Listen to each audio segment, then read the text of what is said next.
الرحمن الرحیم نحمدی و نصلی علی رسولہ الکریم۔ السلام علیکم ورحمۃ اللہ وبرکاتہ۔ خلیفہ اول حضرت ابو بکر صدیق رضی اللہ تعالیٰ عنہ کا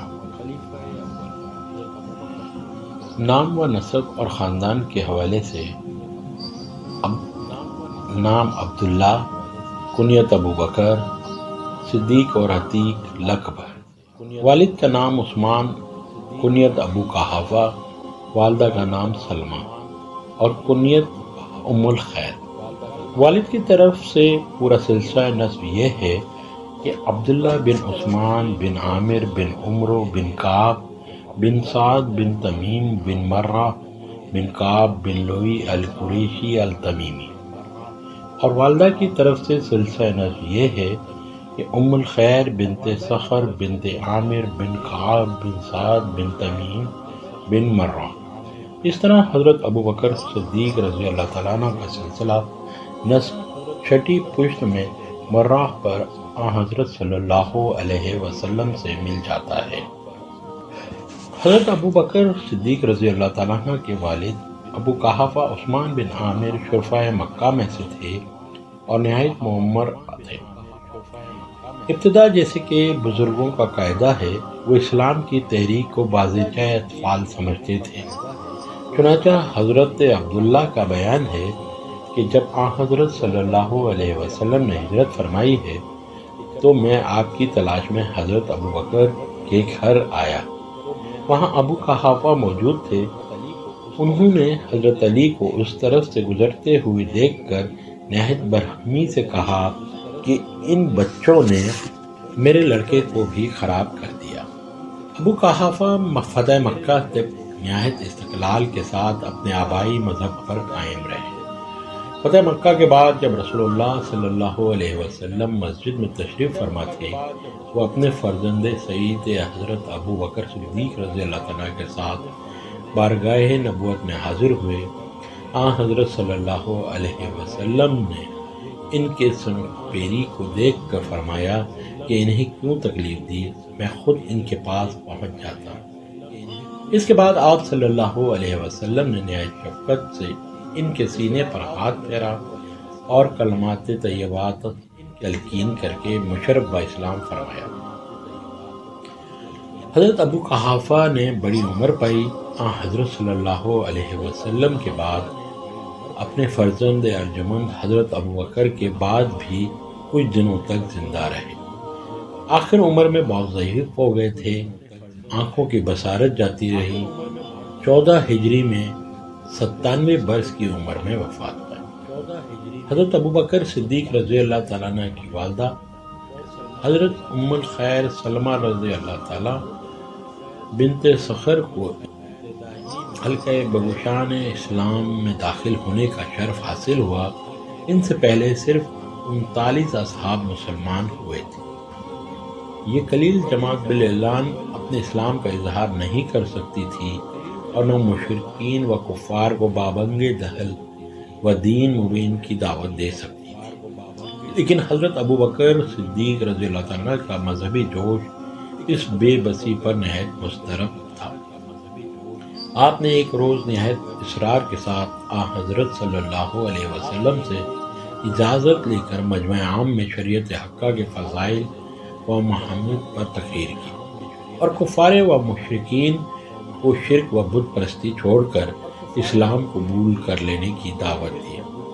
کفار و مشرکین جن کا کان کبھی ان الفاظ سے مانوس نہ تھے نہایت برہم ہوئے اور حضرت ابو بکر صدیق رضی اللہ تعالیٰ عنہ کو نہایت بے رحمی اور خدا نہ ترسی کے ساتھ اس قدر مارا کہ بالآخر بنو تمیم کے باوجود مشرک ہونے کے اپنے قبیلے کے ایک فرد کو اس حال میں دیکھ کر ترس آ گیا اور ظالم مشرکین کے پنجہ ظلم سے چھڑا کر ان کو مکان تک پہنچا دیا۔ شب کے وقت بھی حضرت ابو بکر رضی اللہ تعالیٰ عنہ باوجہ درد و تکلیف اپنے والد اور خاندانی اعضاء کو اسلام کی دعوت دیتے رہے۔ صبح ہوئی تو رسول اللہ صلی اللہ علیہ وسلم کا پتہ دریافت کر کے اپنی والدہ کے ساتھ ارقم بن رقم کے مکان آئے اور آن حضرت صلی اللہ علیہ وسلم سے عرض کی میری والدہ حاضر ہیں، ان کو راہ حق کی ہدایت کیجیے۔ آن حضرت صلی اللہ علیہ وسلم نے انہیں اسلام کی دعوت دی اور وہ مشرف اسلام ہو گئی۔ حضرت ام الخیر نے بھی طویل عمر پائی، چنانچہ حضرت ابوبکر صدیق رضی اللہ تعالیٰ عنہ صدیق کی خلافت تک زندہ رہی، لیکن اپنے شوہر سے پہلے وفات پائی۔ قبل اسلام حضرت ابوبکر صدیق رضی اللہ تعالیٰ عنہ اسلام سے قبل ایک متمن تاجر کی حیثیت رکھتے تھے اور ان کی دیانت، راست بازی اور امانت کا خاص شعرا تھا۔ اہل مکہ ان کو علم، تجربے اور حسن خلق کے باعث نہایت معزز سمجھتے تھے۔ ایام جاہلیت میں خون بہا کا مال آپ کے ہاں ہی جمع ہوتا تھا، اگر کبھی کسی دوسرے شخص کے ہاں جمع ہوتا تو قریش اس کو تسلیم نہیں کرتے تھے۔ حضرت ابوبکر صدیق رضی اللہ تعالیٰ عنہ کو ایام جاہلیت میں بھی شراب سے ویسی ہی نفرت تھی جیسے زمانہ اسلام میں۔ اس قسم کے ایک سوال کے جواب میں فرمایا کہ شراب نوشی میں نقصان آبرو ہے۔ آن حضرت صلی اللہ علیہ وسلم کے ساتھ بچپن ہی سے ان کو خاص انس اور خلوص تھا اور آپ کے مخصوص حلقہ احباب میں داخل تھے۔ اکثر تجارت کے سفروں میں بھی ہمراہی کا شرف حاصل ہوتا تھا۔ اسلام حضرت صلی اللہ علیہ وسلم جب خلت نبوت عطا ہوا اور آپ نے مخفی طور پر احباب، مخلصین اور محرمان راز کے سامنے اس حقیقت کو ظاہر فرمایا تو مردوں میں سے حضرت ابوبکر صدیق نے سب سے پہلے بیعت کے لیے ہاتھ بڑھائے۔ بعض ارباب سیر نے ان کے قبول اسلام کے متعلق بہت سے طویل قصے نقل کیے ہیں، لیکن یہ سب حقیقت سے دور ہیں۔ اصل یہ ہے کہ حضرت ابوبکر کا آئینہ دل پہلے سے صاف تھا، فقط خورشید حقیقت کی عکس افغانی کی دیر تھی۔ تجربوں نے نبوت کے خط و خال کو اس طرح واضح کر دیا تھا کہ معرفت حق کے لیے کوئی انتظار باقی نہ رہا۔ البتہ ان کے اول مسلمان ہونے میں بعض مورخین اور اہل آثار نے کلام کیا ہے۔ بعض روایت سے ظاہر ہوتا ہے کہ حضرت خدیجہ کا اسلام سب سے مقدم ہے۔ بعض سے معلوم ہوتا ہے کہ آن حضرت صلی اللہ کے حضرت علی کرم اللہ وجہہ کو اولیت کا فخر حاصل ہے، اور بعض کا خیال ہے کہ حضرت زید بن ثابت بن حضرت ابوبکر سے پہلے مسلمان ہو چکے تھے، لیکن اس کے مقابلے میں ایسے اخبار و آثار بھی بکثرت موجود ہیں جن سے ثابت ہوتا ہے کہ اولیت کا تغرائے شرف و امتیاز صرف اسی ذات گرامی کے لیے مخصوص ہے۔ حضرت حسان بن ثابت کے ایک قصیدے سے بھی اسی خیال کی تائید ہوتی ہے۔ جب تمہیں کسی سچے بھائی کا غم یاد آوے تو اپنے بھائی ابوبکر کو یاد کرو، ان کے کارناموں کی بنا پر وہ تمام مخلوق میں نبی صلی اللہ علیہ وسلم کے بعد تقویٰ اور عدل کے لحاظ سے بہتر تھے، اور انہوں نے جو کچھ اٹھایا اس کو پورا کر کے چھوڑا۔ محققین نے ان مختلف احادیث و آثار میں اس طرح تطبیق دی ہے کہ ام المومنین حضرت خدیجہ رضی اللہ تعالیٰ عنہ عورتوں میں، حضرت کرم اللہ وجہہ بچوں میں، حضرت زید بن حارثہ غلاموں میں، اور حضرت ابوبکر صدیق آزاد اور بالغ مردوں میں سب سے اول مومن ہیں۔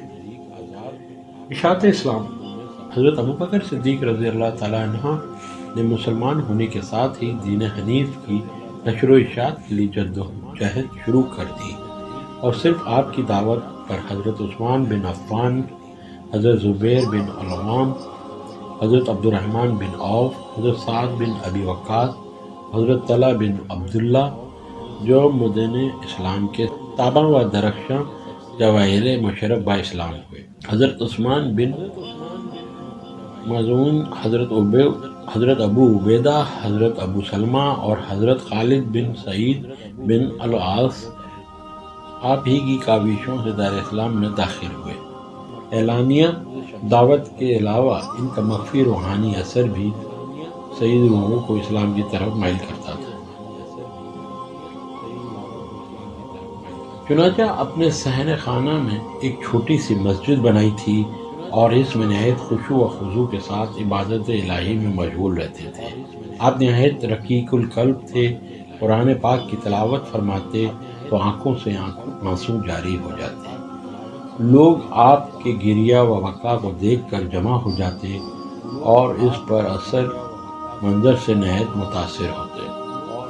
مکے کی زندگی۔ حضرت صلی اللہ علیہ وسلم نے بعثت کے بعد کفار کی ایذا رسانی کے باوجود 13 برس تک مکے میں تبلیغ و دعوت کا سلسلہ جاری رکھا۔ حضرت ابوبکر صدیق اس بے بسی کی زندگی میں جان، مال، رائے و مشورہ غرض ہر حیثیت سے آپ صلی اللہ علیہ وسلم کے دست و بازو اور رنج و راحت میں شریک رہے۔ حضرت صلی اللہ علیہ وسلم روزانہ صبح و شام حضرت ابوبکر صدیق رضی اللہ تعالیٰ عنہ کے گھر تشریف لے جاتے اور دیر تک مجلس راز قائم رہتے۔ قبائل عرب اور عام مجموعوں میں تبلیغ و ہدایت کے لیے جاتے تو یہ بھی ہمراہ ہوتے، اور نسب دانی اور کثرت ملاقات کے باعث لوگوں سے آپ صلی اللہ علیہ وسلم کا تعارف کراتے۔ مکے میں ابتدا جن لوگوں نے داعی توحید کو لبیک کہا، ان میں کثیر تعداد غلاموں اور لولیوں کی تھی جو اپنے مشرک آقاؤں کے پنجے ظلم و ستم میں گرفتار ہونے کے باعث طرح طرح کی اذیتوں میں مبتلا تھے۔ حضرت ابوبکر صدیق رضی اللہ تعالیٰ عنہ نے ان مظلوم بندگان توحید کو ان جفاکار مالکوں سے خرید کر آزاد کر دیا۔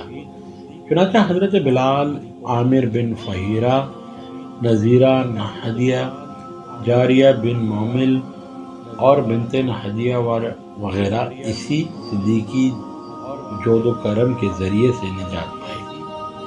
کفار جب بھی کبھی حضرت صلی اللہ علیہ وسلم پر دستادی دراز کرتے تو یہ مخلص جانثار خطرے میں پڑھ کر خود سینہ سپر ہو جاتے۔ ایک دفعہ آپ صلی اللہ علیہ وسلم خانہ کعبہ میں تقریر فرما رہے تھے، مشرکین اس تقریر سے سخت برہم ہوئے اور اس قدر مارا کہ آپ بے ہوش ہو گئے۔ حضرت ابوبکر صدیق رضی اللہ عنہ نے بڑھ کر تم سے سمجھے، کیا تم صرف ان کو اس لیے قتل کر دو گے کہ یہ خدا کا نام لیتے ہیں؟ اسی طرح ایک روز حضرت صلی اللہ علیہ وسلم نماز پڑھ رہے تھے کہ اسی حالت میں عقبہ بن معیط نے اپنی چادر سے میں پھندا ڈال دیا۔ اس وقت اتفاقاً حضرت ابوبکر رضی اللہ تعالیٰ عنہ پہنچ گئے اور اس نہنجار کی گردن پکڑ کر خیر الانام علیہ السلام سے علیحدہ کیا اور فرمایا، کیا تم اس کو قتل کرو گے جو تمہارے پاس خدا کی نشانیاں لایا اور کہتا ہے کہ میرا رب اللہ ہے؟ حضرت صلی اللہ علیہ وسلم اور حضرت ابوبکر میں رشتہ مسائرات مکہ ہی میں قائم ہوا، یعنی حضرت ابوبکر صدیق رضی اللہ تعالیٰ عنہ کی صاحبزادی حضرت عائشہ حضرت صلی اللہ علیہ وسلم کے نکاح میں آئیں، لیکن رخصتی ہجرت کے 2 سال بعد ہوئی۔ ہجرت حبشہ کا قصد اور واپسی۔ ابتدائی مشرکین قریش نے مسلمانوں کی قلیل جماعت کو چند اہمیت نہ دی، لیکن انہوں نے دیکھا کہ روز بروز ان کی تعداد بڑھتی جاتی ہے اور اسلام کا حلقہ اثر وسیع ہوتا جاتا ہے، تو نہایت سختی سے انہوں نے اس تحریک کا سدباب کرنا چاہا، ایذا اور تکلیف رسانی کی تمام ممکن صورتیں عمل میں لانے لگے۔ حضرت صلی اللہ علیہ وسلم نے جب اپنے جان نثاروں کو ان مصائب میں مبتلا پایا تو ستم زروں کو حبشہ کی طرف ہجرت کی اجازت دی۔ ہجرت مدینہ اور خدمت رسول اللہ صلی اللہ علیہ وسلم۔ کفار و مشرکین کا دست ستم روز بروز زیادہ دراز ہوتا گیا۔ تو آپ نے پھر دوبارہ ہجرت کا قصد فرمایا۔ اس وقت تک مدینے کی سرزمین نور اسلام سے منور ہو چکی تھی اور ستم رسیدہ مسلمانوں کو نہایت خلوص و محبت کے ساتھ اپنے دامن میں پناہ دے رہی تھی۔ اس لیے اس دفعہ آپ نے مدینے کو اپنی منزل قرار دیا اور ہجرت کی تیاری شروع کر دی۔ لیکن بارگاہ نبوت سے یہ حکم ہوا کہ ابھی عجلت سے کام نہ لو، امید ہے کہ خدائے پاک کی طرف سے مجھے بھی ہجرت کا حکم ہوگا۔ حضرت ابوبکر صدیق رضی اللہ تعالیٰ عنہ نے نہایت تعجب سے پوچھا، میرے ماں باپ آپ پر فدا ہوں، کیا آپ کو بھی ہجرت کا حکم ہوگا؟ ارشاد ہوا، ہاں۔ عرض کی، یا رسول اللہ، مجھے ہمراہی کا شرف نصیب ہو؟ فرمایا، ہاں، تم ساتھ چلو گے۔ اس بشارت کے بعد ارادہ ملتوی کر دیا اور 4 ماہ تک منتظر رہے۔ حضرت عائشہ رضی اللہ تعالیٰ عنہ کا بیان ہے کہ حضرت صلی اللہ علیہ وسلم عموماً صبح و شام حضرت ابوبکر صدیق رضی اللہ تعالیٰ عنہ کے گھر تشریف لایا کرتے تھے۔ ایک روز منہ کو ڈھانکے ہوئے خلاف معمول ناوقت تشریف لائے اور فرمایا کہ کوئی ہو تو ہٹا دیں، کچھ باتیں کرنا چاہتا ہوں۔ حضرت ابوبکر صدیق نے عرض کی کہ گھر میں گھر والوں کے سوا اور کوئی نہیں۔ یہ سن کر آپ صلی اللہ علیہ وسلم اندر تشریف لائے اور فرمایا کہ مجھے ہجرت کا حکم ہو گیا۔ حضرت ابوبکر صدیق رضی اللہ تعالیٰ عنہ نے پھر ہمراہی کی تمنا ظاہر کی۔ ارشاد ہوا، ہاں، تیار ہو جاؤ۔ وہ تو 4 مہینے سے اسی انتظار میں بیٹھے ہوئے تھے۔ فوراً تیار ہو گئے۔ ام المومنین حضرت عائشہ رضی اللہ تعالیٰ عنہ اور حضرت اسماء نے جلدی رخصت سفر دست کیا۔ حضرت اسماء کو جلدی میں توشدان باندھنے کے لیے کوئی چیز نہیں ملی تو انہوں نے اپنے کمر بند پھاڑ کر باندھا اور دوبارہ نبوت سے ذات النطقین کا خطاب پایا۔ حضرت ابوبکر صدیق رضی اللہ تعالیٰ عنہ نے پہلے ہی سے 2 اونٹ تیار کر لیے تھے۔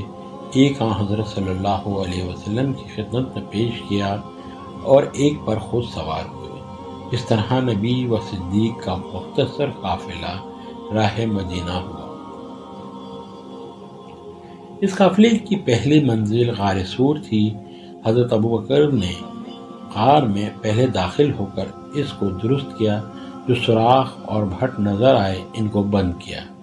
پھر حضرت صلی اللہ علیہ وسلم تشریف لانے کے لیے عرض کی۔ آپ اس غار میں داخل ہوئے اور اپنے رفیق مونس کے زانوں پر سر مبارک رکھ کر مشغول استراحت ہو گئے۔ اتفاقاً اسی حالت میں ایک سوراخ سے جو بند ہونے سے رہ گیا تھا، ایک زہریلے سانپ نے سر نکالا، لیکن اس خادم جان نثار نے اپنے آقا کی راحت میں خلل انداز ہونا گوارا نہ کیا اور خود اپنی جان کو خطرے میں ڈال کر اس پر پاؤں رکھ دیا۔ سانپ نے کاٹ لیا، زہر اثر کرنے لگا، درد و کرب کے باعث آنکھوں سے آنسو جاری ہو گئے، لیکن اس وفادار رفیق نے اپنے جسم کو حرکت تک نہ دی کہ اس سے خواب راحت میں خلل اندازی ہوگی۔ اتفاقاً آنسو کا ایک قطرہ ڈھلک کر حضرت صلی اللہ علیہ وسلم کے چہرہ انور پر پڑا، جس سے حضور بیدار ہو گئے اور اپنے مخلص غمگسار کو بے چین دیکھ کر فرمایا، ابوبکر کیا ہے؟ عرض کی، میرے ماں باپ آپ صلی اللہ علیہ وسلم پر فدا ہوں، سانپ نے کاٹ لیا۔ حضرت صلی اللہ علیہ وسلم نے اسی وقت اس مقام پر اپنا لعاب دہن لگا دیا۔ اس تریاق سے زہر کا اثر دور ہو گیا۔ حضرت ابوبکر صدیق رضی اللہ تعالیٰ عنہ نے اپنے صاحبزادے حضرت عبداللہ کو ہدایت کر دی تھی کہ دن کو مکے میں جو واقعات پیش آئیں، رات کو ہمارے پاس آ کر ان کو اطلاع کرتے رہیں۔ اسی طرح اپنے غلام عامر بن فہیرہ کو حکم دیا تھا کہ مکہ کی چراگاہوں میں بکریاں چرائیں اور رات کے وقت غار کے پاس لے آئیں۔ چنانچہ صبح کے وقت جب حضرت عبداللہ واپس آتے تو حضرت عامر بن فہیرہ ان کے نشان قدم پر بکریاں لاتے تاکہ نشان مٹ جائیں اور کسی کو شبہ بھی نہ ہو۔ رات کے وقت انہی بکریوں کا تازہ دودھ غذا کے کام آتا۔ خاص 3 دن اور 3 راتیں اسی حالت میں بسر ہوئی اور یہ تمام کارروائی اس احتیاط سے عمل میں آتی تھی کہ قریش کو ذرا بھی شبہ نہ ہوا۔ اس عرصے میں کفار بھی اپنی کوششوں سے غافل نہ تھے۔ جس روز حضرت صلی اللہ علیہ وسلم نے ہجرت فرمائی ہے، اسی روز قریش کی مجلس ملی سے آپ صلی اللہ علیہ وسلم کا قتل کا فتویٰ صادر ہو چکا تھا اور تمام ضروری تدبیریں عمل میں آ چکی تھیں۔ چنانچہ ابو جہل وغیرہ نے اس روز رات بھر کاشانہ اقدس کا محاصرہ رکھا، لیکن جب وقت معین پر خوابگاہ میں داخل ہوئے خالی ہاتھ تھا۔ وہاں حضرت ابو بکر صدیق کی دولت قدے پر گئے اور حضرت اسما سے ان کے والد کو دریافت کیا۔ انہوں نے لا علمی ظاہر کی تو ابو جہل نے غضبناک ہو کر زور سے ایک تماچا مارا اور اسے یقین ہو گیا یہ دونوں ایک ساتھ یہاں سے روانہ ہو۔ قریش اپنی ناکامی پر سخت برہم ہوئے۔ اسی وقت اعلان کیا، جو شخص محمد صلی اللہ علیہ وسلم کو گرفتار کر کے لائے گا اس کو 100 اونٹ انعام میں دیے جائیں گے۔ چنانچہ متعدد بہادروں نے مذہبی جوش و انعام کی تمنا میں آپ کی تلاش شروع کی۔ مکہ کے اطراف میں کوئی آبادی، ویرانہ جنگل، پہاڑ اور سنسان میدان ایسا نہ ہوگا جس کا جائزہ نہ لیا گیا۔ یہاں تک کہ ایک جماعت غار کے پاس بھی پہنچی۔ اس وقت حضرت ابو بکر صدیق کو نہایت اضطراب ہوا اور حزن دیاس کے عالم میں بولے، اگر وہ ذرا بھی نیچے کی طرف نگاہ کریں گے تو ہم دیکھ لیے جائیں گے۔ حضرت صلی اللہ علیہ وسلم نے آپ کو تشفی دی اور فرمایا، مایوس و غم زدہ نہ ہو، ہم صرف 2 نہیں ہیں، ایک تیسرا یعنی خدا بھی ہمارے ساتھ ہے۔ اس تشفی آمیز فکرے سے حضرت ابو بکر صدیق کو اطمینان ہو گیا اور ان کے مصرف دل امداد غیبی کے تیقن پر لازوال جرأت و استقلال سے مملو ہو گیا۔ خدا کی قدرت کا کفار جو تلاش کرتے ہوئے اس غار تک پہنچے تھے، ان کو مطلق محسوس نہ ہوا کہ ان کا گوہر مقصود اس کان میں پنہاں ہے اور وہ ناکام واپس چلے گئے۔ چوتھے روز کارواں آگے روانہ ہوا۔ اب اس میں بجائے 2 کے 4 آدمی تھے۔ حضرت ابو بکر نے اپنے غلام عامر بن فہیرہ کو راستے کی خدمات کے لیے اپنے پیچھے بٹھا لیا۔ عبد بن عریقت آگے راستہ بتاتا جاتا۔ حضرت ابو بکر رسول اللہ صلی اللہ علیہ وسلم کی حفاظت کے لیے کبھی آگے بڑھ جاتے اور کبھی پیچھے ہو جاتے۔ اسی اثنا میں سراقہ بن جشم قریش کا گھوڑا اڑاتا ہوا قریب پہنچ گیا۔ حضرت ابو بکر نے خوف زدہ ہو کر کہا، یا رسول اللہ، یہ سوار قریب پہنچ گیا۔ ارشاد ہوا غمگین نہ ہو، خدا ہمارے ساتھ ہے۔ بارگاہ رب العالمین میں دعا کی۔ اس کا اثر یہ ہوا کہ سراقہ کے گھوڑے کے پاؤں زمین میں دھس گئے۔ اتر کر پانسا پھینک کر فال نکالی۔ جواب آیا کہ اس کا تعاقب سے دستبردار ہو جاؤ۔ نہ مانے، پھر آگے بڑھا، پھر وہی واقعہ پیش آیا۔ مجبور ہو کر امان طلب کی اور واپس آ گیا۔ اسی طرح یہ مختصر قافلہ دشمنوں کی گھاٹیوں سے بچتا ہوا 12ویں ربیع الاول سن نبوت کے 14ویں سال مدینے کے قریب پہنچا۔ انصار کو حضرت صلی اللہ علیہ وسلم کی روانگی کا حال معلوم ہو چکا تھا۔ نہایت بے چینی سے آپ کی آمد کا انتظار کر رہے تھے۔ آپ شہر کے قریب پہنچے تو انصار استقبال کے لیے نکلے اور ہادی برحق صلی اللہ علیہ وسلم کو حلقے میں لے کر شہر قبا کی طرف بڑھے۔ حضرت صلی اللہ علیہ وسلم نے اس جلوس کو دہنی طرف موڑنے کا حکم دیا اور بنی عمرو بن عوف میں قیام پذیر ہوئے۔ یہاں انصار جوگ در جوگ زیارت کے لیے آنے لگے آن حضرت صلی اللہ علیہ وسلم کے ساتھ تشریف فرما تھے، اور حضرت ابوبکر صدیق کھڑے ہو کر لوگوں کا استقبال کر رہے تھے۔ بہت سے انصار جو پہلے آن حضرت صلی اللہ علیہ وسلم کی زیارت سے مشرف نہیں ہوئے تھے، وہ غلطی سے حضرت ابوبکر کے گرد جمع ہونے لگے، یہاں تک کہ جب آفتاب سامنے آ گیا اور جانثار خادم نے بڑھ کر اپنی چادر سے آقائے نامدار پر سایہ کیا تو اس وقت خادم مخدوم میں امتیاز ہو گیا اور لوگ رسالت مآب صلی اللہ علیہ وسلم کو پہچانا۔ حضرت سرور کائنات صلی اللہ علیہ وسلم قبا میں چند روز مقیم رہ کر مدینے تشریف لائے اور حضرت ابو ایوب انصاری کے ہاں مہمان ہوئے۔ حضرت ابوبکر بھی ساتھ آئے اور حضرت خارجہ بن زید ابن ابی ظہیر کے مکان میں فروکش ہوئے۔ کچھ عرصے کے بعد آپ کے اہل و عیال بھی حضرت طلحہ کے ساتھ مدینے پہنچ گئے، لیکن مدینے کی آب و ہوا مہاجرین کے لیے عموماً نہایت ناموافق ثابت ہوئی، خصوصاً حضرت ابوبکر ایسے شدید بخار میں مبتلا ہوئے کہ زندگی سے مایوس ہو گئے۔ ایک دفعہ حضرت عائشہ نے حال پوچھا تو اس وقت یہ شعر ورد زبان تھا کہ ہر آدمی اس حالت میں ساتھ اپنے اہل و عیال میں صبح کرتا ہے کہ موت جوتے کے تسمے سے بھی زیادہ قریب ہے۔ حضرت عائشہ یہ حال دیکھ کر آن حضرت صلی اللہ علیہ وسلم کی خدمت میں حاضر ہوئیں اور کیفیت عرض کی۔ رسول اللہ صلی اللہ علیہ وسلم نے اسی وقت دعا کے لیے ہاتھ اٹھائے اور فرمایا، اے خدا، تو مکے کی طرح یا اس سے بھی زیادہ مدینے کی محبت ہمارے دلوں میں پیدا کر، اس کو بیماریوں سے پاک فرما، اس کے سا اور مد میں برکت دے اور اس کے بخار کو حجفہ میں منتقل کر دے۔ دعا مقبول ہوئی۔ حضرت ابوبکر بستر مرض سے اٹھ کھڑے ہوئے اور مدینے کی ہوا مہاجرین کے لیے مکے سے بھی زیادہ خوش آئند ہو گئی۔ مدینہ پہنچ کر مسلمانوں کی بے بسی اور مظلومیت کا دور ختم ہو چکا تھا اور آزادی کے ساتھ دین متعین کی نشر و اشاعت کا وقت آ گیا تھا، لیکن عرب کی جنگجو قوم مذہب کے حقانیت اور صداقت کو بھی تیر و تفن اور نو کے ثنا سے وابستہ سمجھتی تھی۔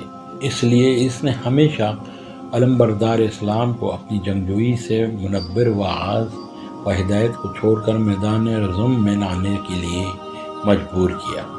چنانچہ حضرت صلی اللہ علیہ وسلم کے مدینے تشریف لانے کے بعد سے فتح مکہ تک خون ریز جنگوں کا سلسلہ جاری رہا، اور ان سب لڑائیوں میں صدیق اکبر ایک مشیر وزیر با تدبیر کی طرح ہمیشہ شرف ہمرکابی سے مشرف رہے۔ منافقین کی جماعت نے جو عموماً اپنی مفسدہ پردازی و فتنہ انگیزی سے اسلام میں تفرقہ ڈالنے کی کوششیں کرتی رہتی تھی، غزوہ بنی مستلق اور واقعہ فک بنی مستلق پیش آیا۔ حضرت ابوبکر صدیق رضی اللہ تعالیٰ عنہ اس مارکے میں بھی حضرت صلی اللہ علیہ وسلم کے ہمرکاب رہے۔ یہ مہم کامیابی کے ساتھ واپس آئی اور شب کے وقت مدینے کے قریب تمام لشکر نے پڑاؤ ڈالا۔ واقعہ حدیبیہ اسی سال یعنی 6 ہجری میں حضرت صلی اللہ علیہ وسلم نے 1400 صحابہ کے ساتھ زیارت کعبہ کا عزم فرمایا۔ جب مکے کے قریب پہنچے تو خبر ملی قریش مزاحم ہو گئے ہیں۔ حضرت صلی اللہ علیہ وسلم نے یہ سن کر صحابہ سے مشورہ طلب کیا اور حضرت ابوبکر رضی اللہ تعالیٰ عنہ سے مشورہ طلب کیا۔ حضرت ابوبکر صدیق رضی اللہ تعالیٰ عنہ نے عرض کی، یا رسول اللہ، آپ قتل و خوردی نہیں بلکہ زیارت کعبہ کی قصد سے روانہ ہوئے ہیں، اسی لیے تشریف لے چلیں۔ جو کوئی اس راہ میں صد راہ ہوگا ہم اس سے لڑیں گے۔ حضرت صلی اللہ علیہ وسلم نے فرمایا، بسم اللہ، چلو۔ آگے بڑھ کر مقام حدیبیہ میں پڑاؤ ڈالا گیا اور طرفین سے مصالحت کی سلسلہ جنبانی شروع ہوئی۔ اسی اثنا میں مشہور ہوا کہ حضرت عثمان جو سفیر ہو کر گئے تھے شہید ہو گئے۔ یہ سن کر حضرت صلی اللہ علیہ وسلم نے تمام جانثاروں سے جہاد کی بیعت لی۔ یہی وہ بیعت ہے جو تاریخ اسلام میں بیعت رضوان کے نام سے مشہور ہے۔ قریش مکہ ان تیاریوں سے خوف زدہ ہو کر کچھ نرم پڑ گئے اور مسالت کے خیال سے عروہ بن مسعود کو سفیر بنا کر بھیجا۔ اس نے حضرت صلی اللہ علیہ وسلم سے گفتگو کرتے ہوئے کہا، محمد خدا کی قسم تمہارے ساتھ ایسے چہرے اور مخلوط آدمی دیکھتا ہوں کہ وقت پڑے گا تو وہ تم سب کو چھوڑ کر الگ ہو جائیں گے۔ اس جملے نے جانثاران رسول اللہ کے دلوں پر نشتر کا کام کیا۔ حضرت ابو بکر جیسے حلیم البطیع بزرگ نے برہم ہو کر کہا، کیا ہم رسول اللہ صلی اللہ علیہ وسلم کو چھوڑ کر بھاگ جائیں گے؟ تو عروہ نے انجان بن کر پوچھا، یہ کون ہے؟ لوگوں نے کہا، ابو بکر۔ اس نے مخاطب ہو کر کہا، قسم ہے ذات کی جس کے ہاتھ میں میری جان ہے، اگر میں تمہارا ذرے بار احسان نہ ہوتا تو تمہیں نہایت سخت جواب دیتا۔ حدیبیہ میں جو معاہدہ طے پایا وہ بظاہر کفار کے حق میں زیادہ مفید تھا۔ اس بنا پر حضرت عمر کو نہایت اضطراب ہوا اور حضرت ابو بکر صدیق رضی اللہ تعالیٰ عنہ سے کہا کہ کفار سے اس قدر دب کر کیوں صلح کی جاتی ہے؟ حضرت ابو بکر محرم اسرار نبوت تھے۔ فرمایا، حضرت صلی اللہ علیہ وسلم خود اللہ کے رسول ہیں، اس لیے آپ اس کی نافرمانی نہیں کر سکتے اور وہ ہر وقت آپ کے معین و ناصر ہے۔ اس معاہدے کے باعث قریش مکہ سے گونا اطمینان ہوا۔ 7 ہجری میں خیبر پر فوج کشی ہوئی۔ پہلے حضرت ابو بکر صدیق سے سالار تھے، لیکن در حقیقت یہ کارنامہ حضرت علی کے لیے مقدر ہو چکا تھا۔ چنانچہ خیبر انہی کے ہاتھ مفتوح ہوا اور حضرت ابو بکر اسی سال ماہ شعبان میں بنی کلاب کی سرکوبی کے لیے مامور ہوئے۔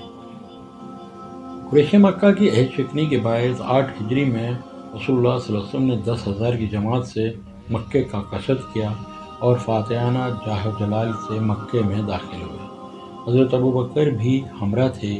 مکہ پہنچ کر اپنے والد ابو قحافہ عثمان بن عامر کو دربار نبوت میں پیش کیا۔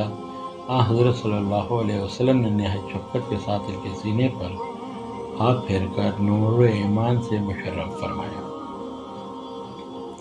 مکے سے واپسی کے وقت بنو حزان سے جنگ ہوئی، جو عموماً غزوہ حنین کے نام سے مشہور ہے۔ حضرت ابو بکر اس میں ثابت قدم اصحاب کی صف میں شامل تھے۔ یہاں سے بڑھ کر طائف کا محاصرہ ہوا۔ حضرت ابو بکر کے فرزند حضرت عبداللہ اسی محاصرے میں عبداللہ بن محجن ثقفی کے تیر سے زخمی ہوئے اور آخرکار یہی زخم حضرت ابو بکر رضی اللہ تعالیٰ عنہ کے اوائل خلافت میں ان کی شہادت کا باعث ہوا۔ 9 ہجری میں افواہ پھیلی کہ کیسر روم عرب پر حملہ آور ہونا چاہتا ہے۔ چونکہ مسلسل جنگوں کے باعث یہ نہایت عسرت و تنگ حالی کا زمانہ تھا، اس لیے رسول اللہ صلی اللہ علیہ وسلم نے جنگی تیاریوں کے لیے صحابہ کرام کو اتفاق فی سبیل اللہ کی ترغیب دی۔ تمام صحابہ نے حسب حیثیت اس میں شرکت کی۔ حضرت عثمان دولت مند تھے، اس لیے بہت کچھ دیا، لیکن اس موقع پر حضرت ابو بکر کا امتیاز قائم رہا۔ گھر کا سارا اثاثہ لا کر حضرت صلی اللہ علیہ وسلم کے سامنے ڈال دیا۔ آپ نے دریافت فرمایا، تم نے اہل عیال کے لیے کچھ چھوڑا ہے؟ عرض کی، ان کے لیے اللہ اور اس کا رسول ہے۔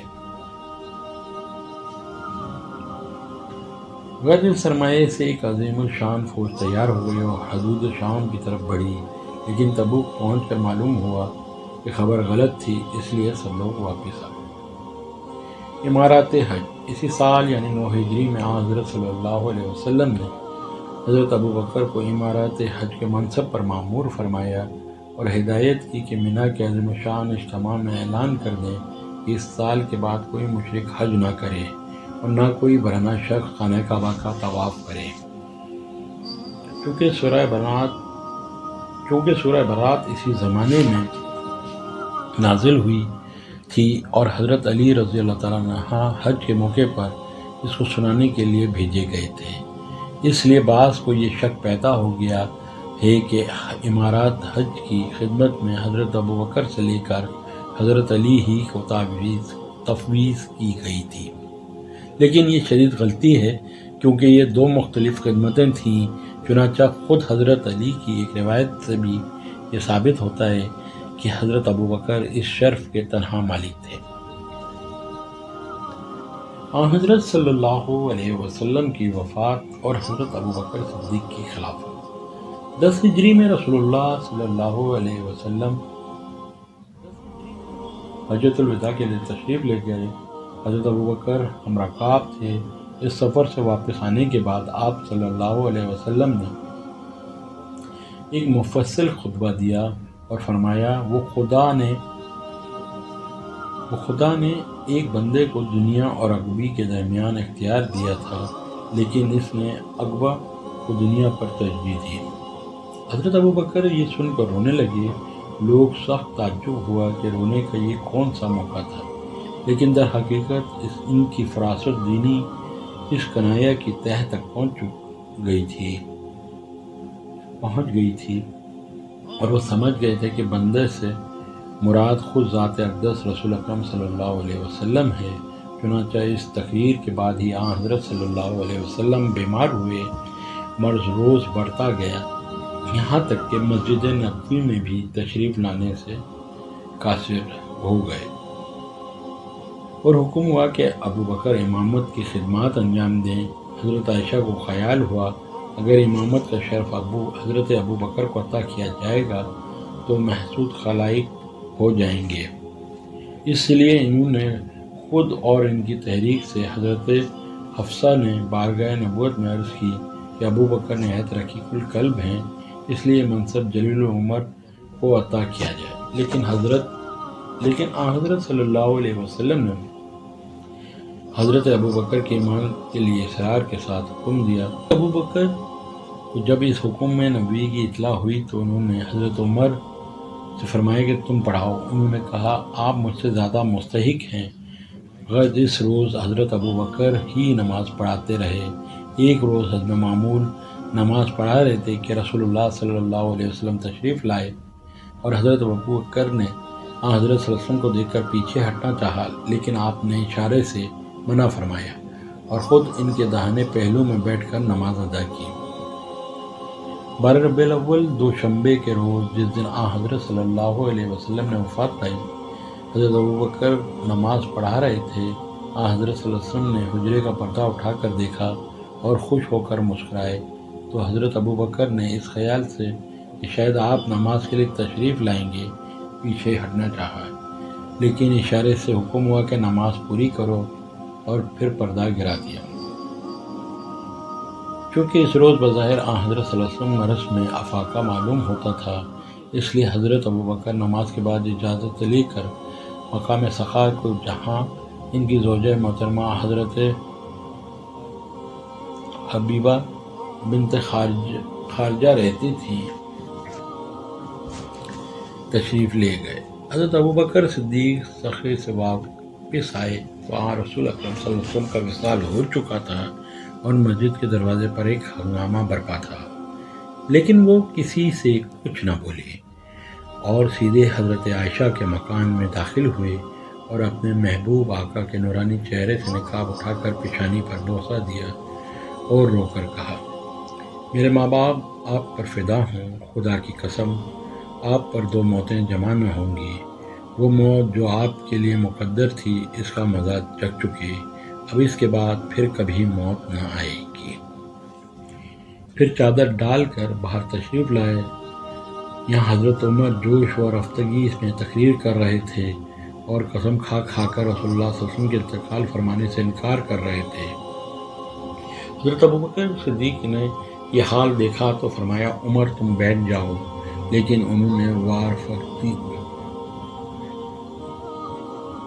انہوں نے کچھ خیال نہ کیا تو آپ نے الگ کھڑے ہو کر تقریر شروع کر دی اور تمام مجمع آپ کی طرف جھک پڑا اور حضرت عمر تنہا رہ گئے۔ آپ نے فرمایا، اگر لوگ محمد کی پرستش کرتے تھے تو بے شک وہ مر گئے، اور اگر خدا کو پوچھتے تھے تو بے شک وہ زندہ ہے اور کبھی نہ مرے گا۔ خدا برتر فرماتا ہے محمد صرف ایک رسول ہیں جن سے پہلے بہت سے رسول گزر چکے ہیں۔ تقریر ایسی دل نشین تھی کہ ہر ایک کا دل مطمئن ہو گیا، خصوصاً جو آیت آپ نے تلاوت فرمائی وہ اسی بموقع تھی کہ اس وقت زبان زد خاص و عام ہو گئی۔ حضرت عبداللہ فرماتے ہیں کہ خدا کی قسم ہم لوگوں کو ایسا معلوم ہوا کہ گویا یہ آیت پہلے نازل ہی نہیں ہوئی۔ سقیقہ بنی سعدہ رسول اللہ صلی اللہ علیہ وسلم کے انتقال کے بعد خبر مشہور ہوتے ہی منافقین کی سازش سے مدینہ میں خلافت کا فتنہ اٹھ کھڑا ہوا، اور انصار نے سقیقہ بن سعدہ میں مجتمع ہو کر خلافت کی بحث چھیڑ دی۔ مہاجرین کو خبر ہوئی تو وہ بھی مجتمع ہوئے، اور معاملہ اس حد تک پہنچ گیا کہ اگر حضرت ابوبکر صدیق اور حضرت عمر کو وقت پر اطلاع نہ ہوتی تو مہاجرین اور انصار جو رسول اللہ صلی اللہ علیہ وسلم کی زندگی میں بھائی بھائی کی طرح رہتے تھے باہم دست و گریباں ہو جاتے، اور اس طرح اسلام کا چراغ ہمیشہ کے لیے گل ہو جاتا۔ لیکن خدا کو توحید کی روشنی سے تمام عالم کو منور کرنا تھا، اس لیے اس نے آسمان اسلام پر ابوبکر اور عمر جیسے محرماں پیدا کر دیے تھے، جنہوں نے اپنی عقل و سیاست کی روشنی سے افق اسلام کی ظلمت اور تاریکیوں کو کافور کر دیا۔ خلافت حضرت ابوبکر صدیق کو مسند آرائے خلافت ہوتے ہی اپنے سامنے صعوبات، مشکلات اور خطرات کا ایک پہاڑ نظر آنے لگا۔ ایک طرف جھوٹے مدعیان نبوت اٹھ کھڑے ہوئے تھے، دوسری طرف مرتدین اسلام کی ایک جماعت علم بغاوت بلند کیے ہوئے تھی۔ منکرین زکوٰۃ نے علیحدہ شورش برپا کر رکھی تھی۔ ان دشواریوں کے ساتھ حضرت اسامہ بن زید کی مہم بھی درپیش تھی، جن کو حضرت صلی اللہ علیہ وسلم نے اپنے حیات ہی میں شام پر حملہ آور ہونے کا حکم دیا تھا۔ اسی مہم کے متعلق صحابہ کرام نے رائے دی کہ اس کو ملتوی کر کے پہلے مرتدین، کذاب و مدعیان نبوت کا قلع کامہ کیا جائے، لیکن خلیفہ اول کی طبیعت نے گوارا نہ کیا۔ یہ ارادہ نبوی صلی اللہ علیہ وسلم اور حکم رسالت مآب صلی اللہ علیہ وسلم معرض التوا میں پڑ جائے، اور جو علم رسول اللہ صلی اللہ علیہ وسلم کے ایما سے دم کے مقابلے کے لیے بلند کیا گیا تھا، اس کو کسی دوسری جانب حرکت دی جائے۔ چنانچہ آپ نے برہم ہو کر فرمایا، خدا کی قسم اگر مدینہ اس طرح آدمیوں سے خالی ہو جائے کہ درندے آ کر میری ٹانگیں کھینچنے لگیں، جب بھی میں اس مہم کو روک نہیں سکتا۔ اسامہ بن زید والی مہم غرض خلیفہ اول نے خطرات و مشکلات کے باوجود حضرت اسامہ کو روانگی کا حکم دیا، اور خود دور تک پیادہ مشایت کر کے ان کو نہایت زرعی ہدایتیں فرمائی، کیونکہ اسامہ گھوڑے پر سوار تھے اور جانشین رسول پیادہ گھوڑی کے ساتھ دوڑ رہے تھے۔ اس لیے انہوں نے تعظیماً عرض کی، اے جانشین رسول، خدا کی قسم آپ گھوڑے پر سوار ہو لیں، ورنہ میں بھی اترتا ہوں۔ بولے، اس میں کیا مذائقہ ہے؟ اگر میں تھوڑی دیر تک راہ خدا میں اپنا پاؤں غبار آلود کروں، غازی کے ہر قدم کے عوض 700 نیکیاں لکھی جاتی ہیں۔ حضرت اسامہ کے مہم کے رخصت ہو کر حدود شام میں پہنچی، اور اپنا مقصد پورا کر کے یعنی حضرت زید کا انتقام لے کر نہایت کامیابی کے ساتھ 40 دن میں واپس آئی۔ حضرت ابوبکر صدیق رضی اللہ تعالیٰ عنہ نے صحابہ کرام کے ساتھ مدینے میں باہر نکل کر نہایت جوش و پر مسرت ان کا استقبال کیا۔ مدعیان نبوت کا قلع کما سرور کائنات صلی اللہ علیہ وسلم کی زندگی میں ہی بعض مدعیان نبوت پیدا ہو چکے تھے۔ چنانچہ مسلمہ کذاب نے 10 ہجری میں نبوت کا دعویٰ کیا تھا، اور حضرت صلی اللہ علیہ وسلم کو لکھا تھا، میں آپ کے ساتھ نبوت میں شریک ہوں، نصف دنیا آپ کی ہے اور نصف میری۔ سرور کائنات صلی اللہ علیہ وسلم نے اس کا جواب دیا تھا، محمد رسول اللہ صلی اللہ علیہ وسلم کی طرف سے مسلمہ قذاب کو اما بعد دنیا خدا کی ہے، وہ اپنے بندوں میں سے جس کو چاہے گا اس کا وارث بنائے گا اور انجام پرہیزگاروں کے لیے ہے۔ لیکن حضرت صلی اللہ علیہ وسلم کے بعد اور بھی بہتان سے مدعیان نبوت پیدا ہو گئے تھے اور روز بروز ان کی قوت بڑھتی جاتی تھی۔ چنانچہ طلحہ بن خویلد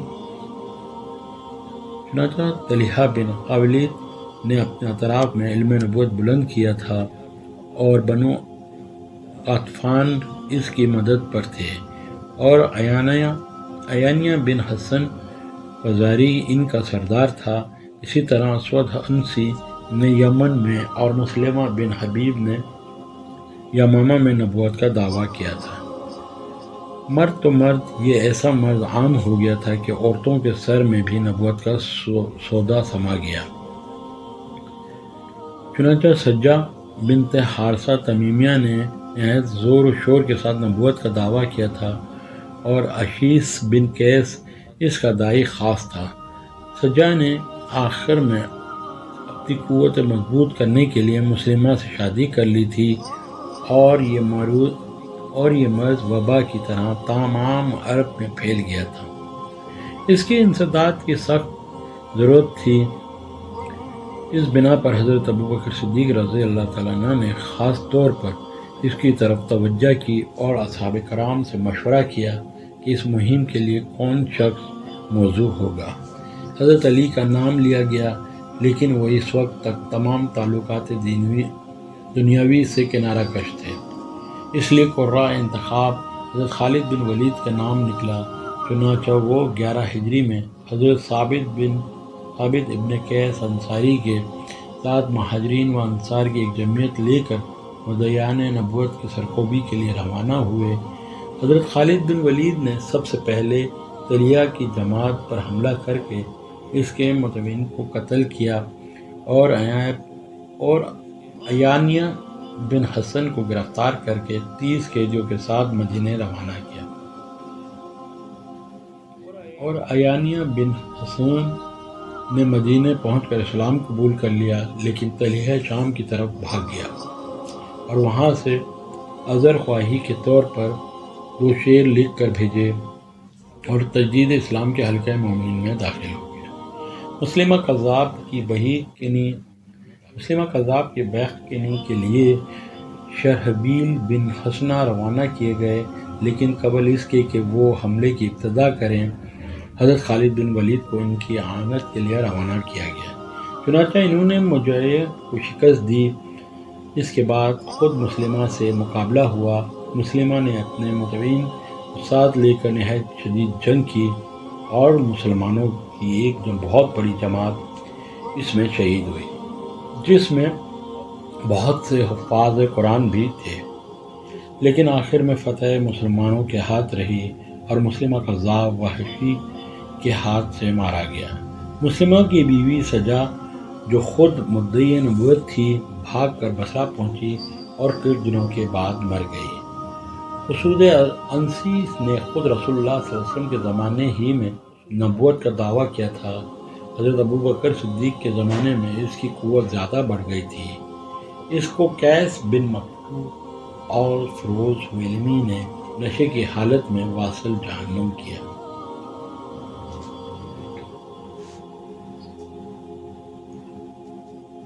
اسی طرح سازشوں اور سازشوں کا مقابلہ کیا گیا اور سب کو ان کے کیفر کردار تک پہنچا دیا گیا۔ منکرین زکوٰۃ کی تنبیہ۔ مدعیان نبوت اور معتدین کے علاوہ ایک تیسرا گروہ منکرین زکوٰۃ کا تھا، کیونکہ یہ گروہ اپنے کو مسلمان کہتا تھا اور صرف زکوٰۃ ادا کرنے سے منکر تھا، اس لیے اس کے خلاف تلوار اٹھانے کے متعلق خود صحابہ میں اختلاف رائے ہوا۔ چنانچہ حضرت عمر جیسے متشدد صاحب رائے بزرگ نے حضرت ابوبکر صدیق سے کہا کہ آپ ایک ایسی جماعت کے خلاف کس طرح جنگ کر سکتے ہیں جو توحید و رسالت کا اقرار کرتی ہے اور صرف زکوٰۃ کے منکر ہے۔ لیکن خلیفہ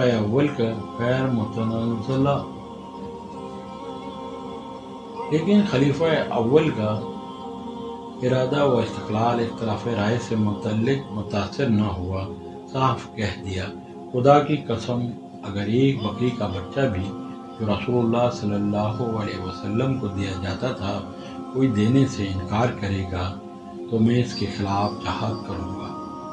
اس تشدد کا نتیجہ یہ ہوا کہ تھوڑی سی تنبیہ کے بعد تمام منکرین خود زکوٰۃ سے لے کر بارگاہ خلافت میں حاضر ہوئے، اور پھر حضرت عمر کو بھی حضرت ابوبکر صدیق کی اصابت رائے کا ادراک کرنا پڑا۔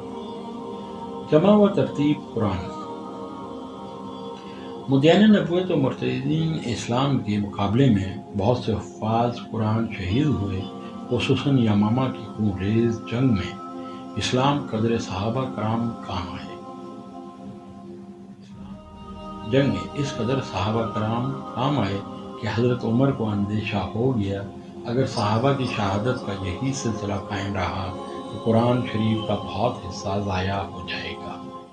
اس لیے انہوں نے خلیفہ اول سے قرآن شریف کے جمع و ترتیب کی تحریک کی۔ حضرت ابوبکر صدیق کو پہلے عذر ہوا کہ جس کام کو رسول اللہ صلی اللہ علیہ وسلم نے نہیں کیا اس کو میں کس طرح کروں۔ حضرت عمر نے کہا کہ یہ کام اچھا ہے، اور ان کے بار بار کے اصرار سے حضرت ابوبکر صدیق رضی اللہ تعالیٰ عنہ کے ذہن میں بھی یہ بات آ گئی، چنانچہ انہوں نے حضرت زید بن ثابت کو جو عہد نبوت میں کاتب وحی تھے قرآن شریف کے جمع کرنے کا حکم دیا۔ پہلے ان کو بھی اس کام میں عذر ہوا، لیکن پھر اس کی مصلحت سمجھ آ گئی اور نہایت کوشش و احتیاط کے ساتھ تمام متفرق اجزاء کو جمع کر کے ایک کتاب کی صورت میں منظم کیا۔ ایک غلط فہمی کا ازالہ۔ قرآن شریف کی جمع و ترتیب کے متعلق ایک عام غلط فہمی یہ ہے کہ عہد نبوت میں کلام مجید کی آیتوں اور صورت میں باہم کوئی ترتیب نہ تھی اور نہ صورتوں کے نام واضح ہوئے تھے، اس لیے عہد صدیق میں جو کام انجام پایا وہ انہی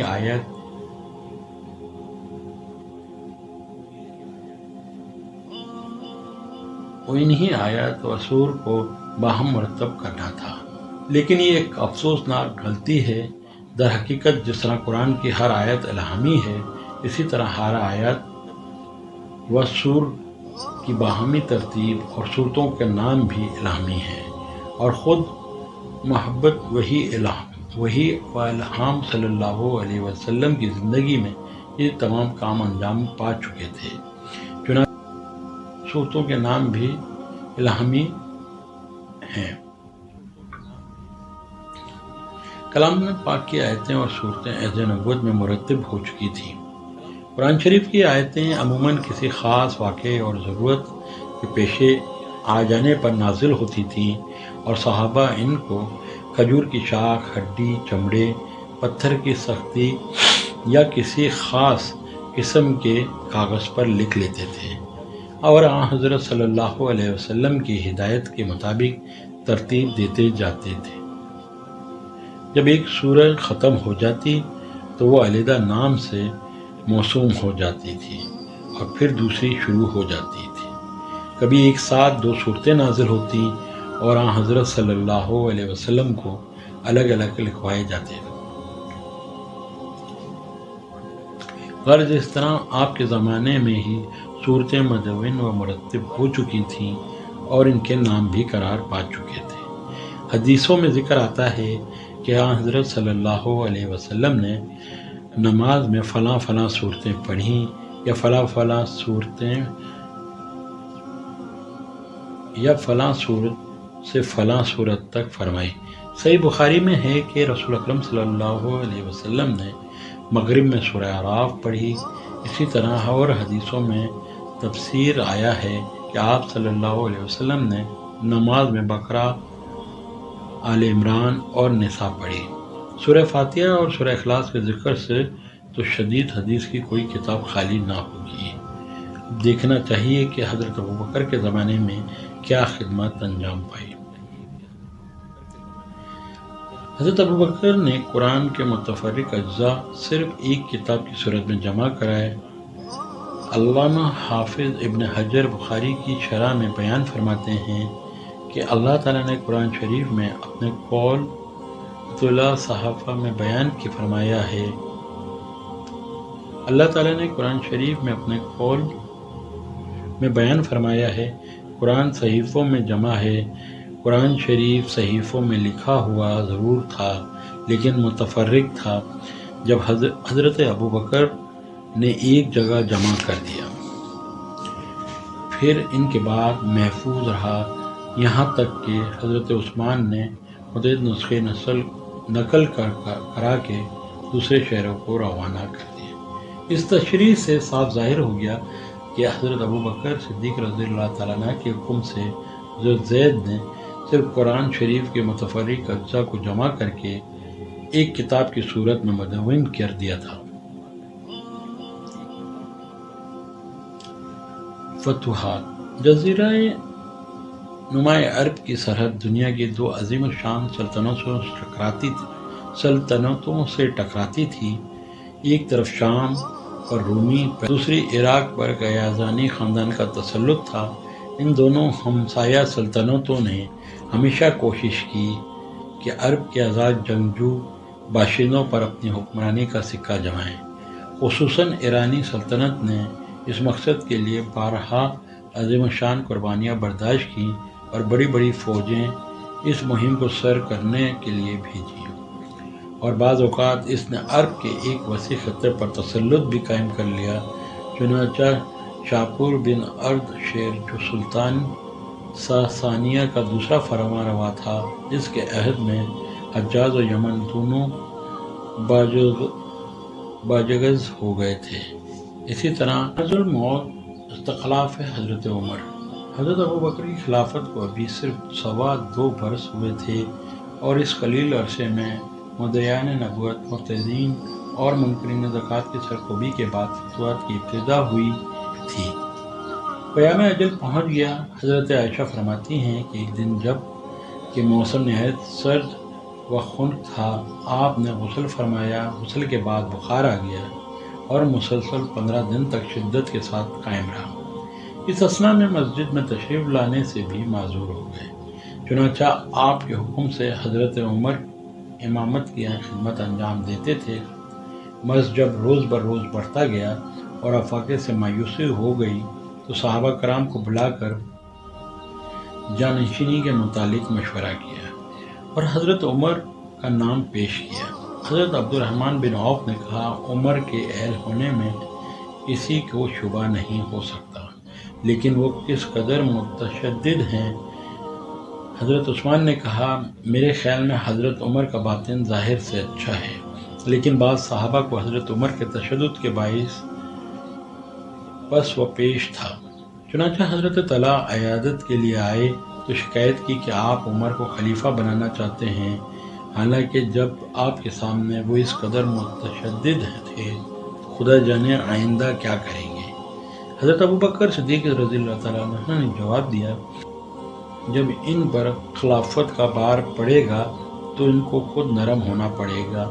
اس طرح ایک دوسرے صحابی نے کہا، آپ عمر کے تشدد سے واقف ہونے کے باوجود ان کو جانشین کرتے ہیں، ذرا سوچ لیجئے آپ خدا کیا جا رہے ہیں، وہ کیا جواب دیجیے گا،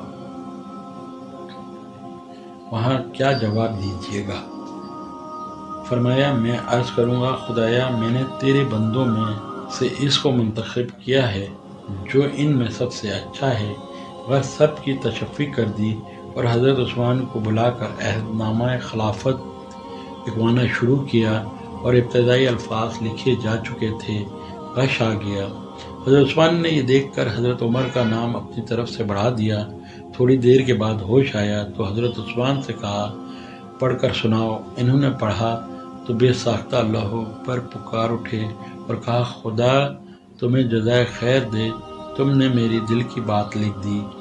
غرض عہد نامہ مرتب ہو چکا تو اپنے غلام کو دیا کہ مجمع عام میں سنا دے، اور خود بالا خانے پر تشریف لے کے آ کر تمام حاضرین سے فرمایا کہ میں نے اپنے عزیز یا بھائی کو خلیفہ مقرر نہیں کیا، بلکہ اس کو منتخب کیا ہے جو تم لوگوں سے سب سے بہتر ہے، جو تم لوگوں سے سب سے بہتر ہے۔ تمام حاضرین نے اس احسن انتخاب پر اطمینان کیا۔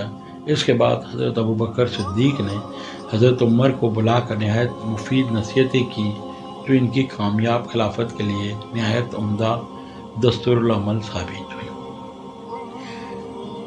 اس فرض سے فارغ ہونے کے بعد حضرت ابوبکر نے ذاتی اور خانگی امور کی طرف توجہ کی اور حضرت عائشہ کو انہوں نے مدینہ یا بحرین کے نواحی میں اپنی ایک جاگیر دے دی تھی، لیکن خیال آیا کہ اس سے دوسرے وارثوں کی حق تلفی ہوگی، اس لیے فرمایا جان پدر افلاس و امارات دونوں حالتوں میں تم مجھے سب سے زیادہ محبوب رہی ہو، لیکن جو جاگیر میں نے تمہیں دی ہے کیا تم اس میں اپنے دوسرے بھائی بہنوں کو شریک کر لو گی؟ حضرت عائشہ نے حامی بھر لی تو آپ نے بیت المال کے قرض کی ادائیگی کے لیے وصیت فرمائی اور کہا ہمارے پاس مسلمانوں کے مال میں سے ایک لونڈی اور 2 اونٹنیوں کے سوا کچھ نہیں، عائشہ میرے مرتے ہی یہ عمر کے پاس بھیج دی جائیں۔ چنانچہ یہ تمام چیزیں حضرت عمر کے پاس بھیج دی گئیں۔ حضرت عائشہ فرماتی ہیں کہ آپ نے یہ بھی کہا تھا کہ میری تحجیز و تکفین سے فارغ ہو کر دیکھنا کوئی اور چیز تو نہیں رہ گئی ہے، اگر ہو تو اس کو بھی عمر کے پاس بھیج دینا۔ گھر کا جائزہ لیا گیا تو بیت المال کی کوئی اور چیز کاشانہ صدیقی سے برآمد نہیں ہوئی۔ تحجیز و تکفین کے متعلق فرمایا کہ اس وقت جو کپڑا بدن پر ہے اسی کو دھو کر دوسرے 2 کپڑوں کے ساتھ کفن دینا۔ حضرت عائشہ نے عرض کی یہ تو پرانا ہے، کفن کے لیے نیا ہونا چاہیے۔ فرمایا زندے مردوں کی بنسبت نئے کپڑوں کے زیادہ حقدار ہیں، میرے لیے یہی پھٹا پرانا بس ہے۔ اس کے بعد پوچھا کہ آج کون سا دن ہے؟ لوگوں نے جواب دیا دوشنبہ۔ پھر پوچھا وہ رسول اللہ صلی اللہ علیہ وسلم کا وصال کس روز ہوا تھا؟ کہا گیا کہ دوشنبے کے روز۔ فرمایا تو پھر میری آرزو ہے کہ آج ہی رات تک اس عالم فانی سے رحلت کر جاؤں۔ چنانچہ یہ آخری آرزو بھی پوری ہوئی، یعنی دوشنبے کا دن ختم کر کے منگل کی رات کو 63 برس کی عمر میں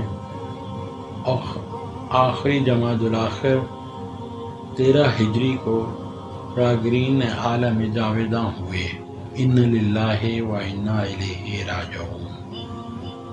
وصیت کے مطابق رات ہی کے وقت تجہیز و تکفین کا سامان کیا گیا۔ آپ کی زوجہ محترمہ حضرت اسماء بنت امیس نے غسل دیا۔ حضرت عمر فاروق رضی اللہ تعالیٰ عنہ نے جنازے کی نماز پڑھائی۔ حضرت عثمان، حضرت طلحہ، حضرت عبد الرحمن بن ابی بکر اور حضرت عمر فاروق نے قبر میں اتارا۔ اس طرح سرور کائنات صلی اللہ علیہ وسلم کا رفیق زندگی آپ کے پہلو میں مدفون ہو کر دائمی رفاقت کے لیے جنت میں پہنچ گیا۔